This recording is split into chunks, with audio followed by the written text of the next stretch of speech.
primeiro, né, pensar em Jean Willis. É muito triste quando a gente tem que falar de Jean Willis no cenário político.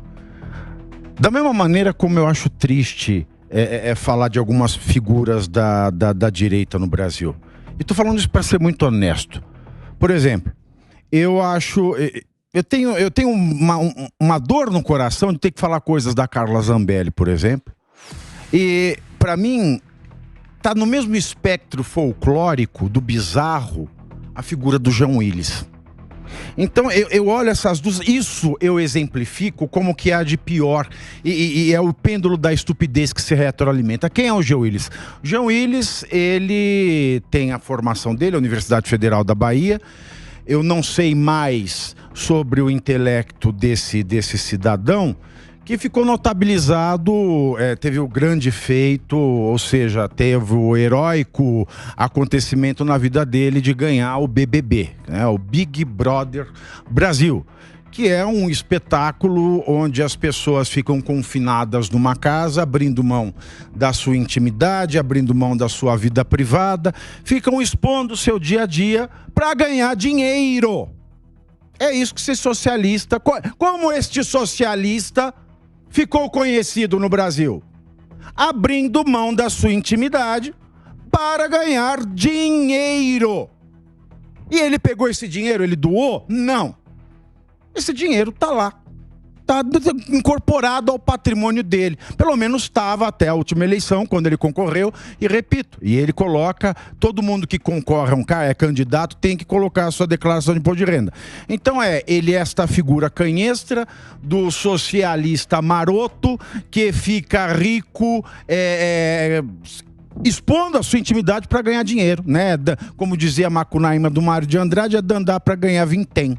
Né? Então esse socialista de iPhone que a gente bem conhece, que quando Jair Bolsonaro assumiu a presidência, ele se exilou. Ele mente, né? Ele se exilou, ele disse, e agora começou a perseguição aos homossexuais. Bom, enfim, não aconteceu nada com os homossexuais nesta terra, Brasil, que já não acontecia durante toda a história do Brasil, né? Tudo o que sempre aconteceu continuou acontecendo. E ele foi embora num episódio muito mal explicado. Ele que sequestrou a pauta da diversidade, e eu costumo chamar de Midas ao contrário. Rei Midas, para quem não sabe, é aquele rei da mitologia que o que tocava virava ouro. O Jean Willis, como Midas ao contrário, no que ele põe a mão vira bosta. Porque ele sequestrou a pauta da diversidade. E eu falo isso como um cidadão homossexual já ofendido por esse senhor Jean Willis, né, que sequestrou a pauta. E a pauta da diversidade, antigamente, quando eu comecei a me preocupar com essas questões, era uma pauta sobre liberdade. Eu pago meus impostos, quero meus direitos. Eu não quero ser rotulado. Eu quero viver como qualquer outra pessoa. Agora, quando começa essa captura, depois do fenômeno Jean Willis, ele começa o processo de ultra-rotulagem.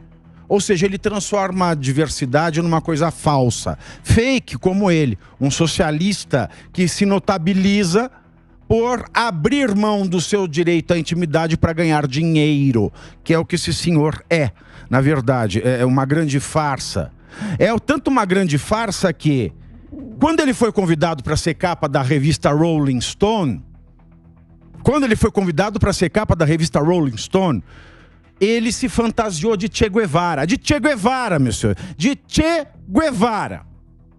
Se o Filipinho achar depois aí, a capa da revista Rolling Stone com Jean Willis é ele vestido de Che Guevara. Sabe o que equivale a um homossexual usar uma camiseta do Che Guevara? Equivale a um judeu usar uma camiseta de Hitler, senhores. Que se dirá, então, você se fantasiar como ele se fantasiou de ter Che Guevara? Por que Che Guevara? Porque Che Guevara foi um dos homofóbicos que mais executou, ao lado do próprio Hitler, homossexuais da história do mundo.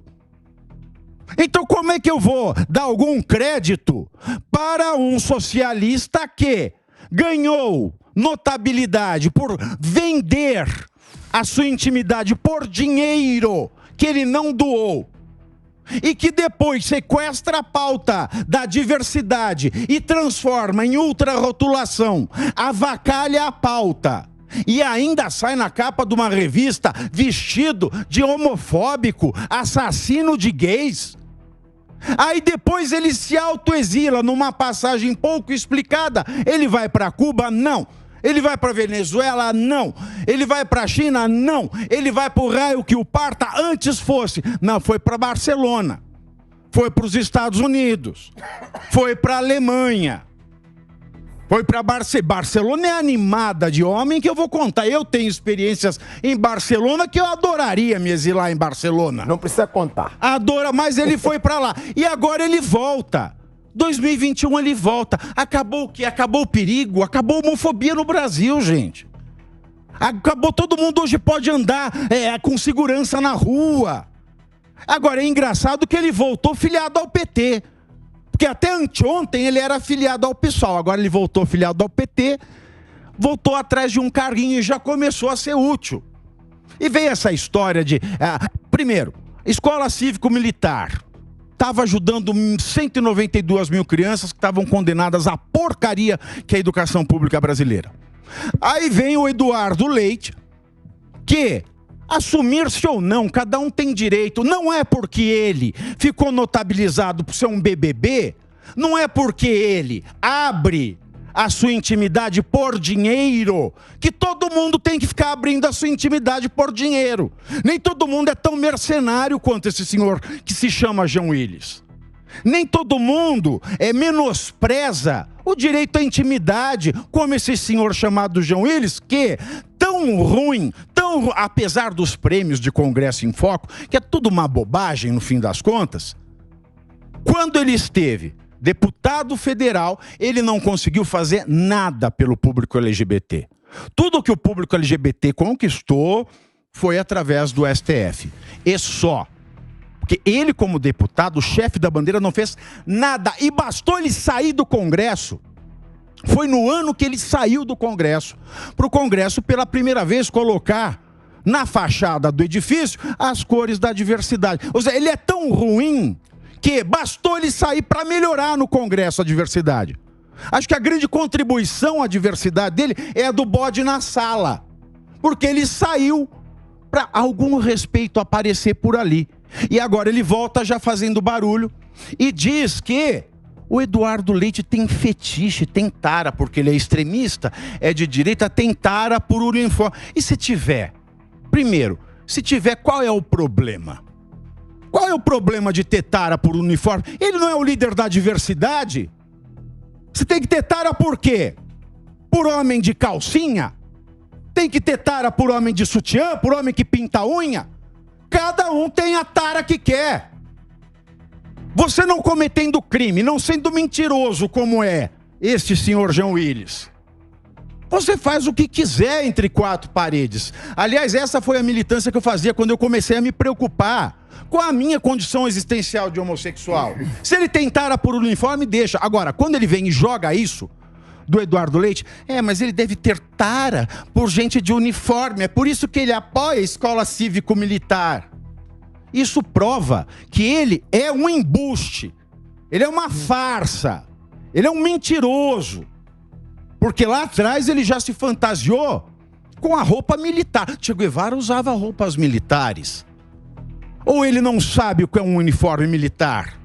Ele não sabe diferenciar uma botina de um salto agulha? Ele não sabe diferenciar o que é uma roupa verde de uma roupa rosa? Cada um tem a tara que quiser, meu senhor. O que a gente não pode na democracia é prejudicar o outro, é fazer mal para o outro, é agredir o outro, é contar mentira sobre o outro. E isso ele faz direto. Então ele vem e ofende e ele termina assim: eu esperava isso de um hétero. Como se todo hétero fosse homofóbico. Notem a armadilha semântica que ele monta nessa sua frase desgraçada de Twitter. De um hétero Eu até esperava isso, porque quando ele diz isso, ele fala todo hétero é homofóbico. Nós vivemos numa luta de classe, mas uma classe sexual. Nós vivemos a luta entre os heteronormativos e nós, que temos todos os outros gostos sexuais, menos se eu tiver tara por botina. Porque aí, se você tiver tara por botina, você entra na categoria do heteronormativo. Olha que safadinho intelectual. Olha que safadinho. Ele coloca, se fosse um hétero tudo bem. Ai, mas de um gay? Ai, mas se bem que ele é um gay com tara por botas. E se for? E daí, meu querido? E se for? E daí? E ele fala, tá feio, viu, bi? Bi é o jeito que ele se refere ao outro como bicha. Né? Bi, né? No jargão, né? É um gay se referindo ao outro. Então, o que eu tenho a dizer? Como gay, que ele gosta de dizer que tem... Porque todo mundo que é contra ele tem homofobia internalizada. Eu não sei o que ele tem internalizado. Talvez seja o próprio diabo. Mas o que eu tenho a dizer é... Se você tem essa audácia de dizer o que se esperar de um gay, o que se espera de um hétero, eu começo a ter vergonha de dizer que eu sou gay. Mas eu jamais terei vergonha. Portanto, a minha vergonha é de tê-lo como... alguém reconhecido por outras pessoas como liderança LGBT. Isso sim me deixa triste, porque a sua imagem mancha a diversidade, e não o contrário. E ele foi preconceituoso, Pave? Porque eu vejo um preconceito pra caramba! Ali. Porque ele que fala tanto de preconceito... Racista! É isso! Ele foi preconceituoso. Nesse discurso que ele faz no Twitter dele, ele está sendo preconceituoso contra os héteros... e contra o Eduardo Leite. E contra gay que não pensa igual a ele. É um discurso racista, baixo, ardiloso. É um discurso típico de um Big Brother. É um discurso típico de um Big Brother. De um sujeito que abre as entranhas para ganhar dinheiro. E que vem filiadinho ao PT, prontinho para ganhar um cargo. Bom, se ele continuar assim, não é? Pode ser que ele ganhe ou pode ser que aconteça com ele o que aconteceu com o Janones. Mas o Janones ainda é deputado. Talvez os dois se encontrem, né? Talvez ele vá trabalhar com o Janones, porque ele está com um perfil perfeito para trabalhar com ele. Cansei.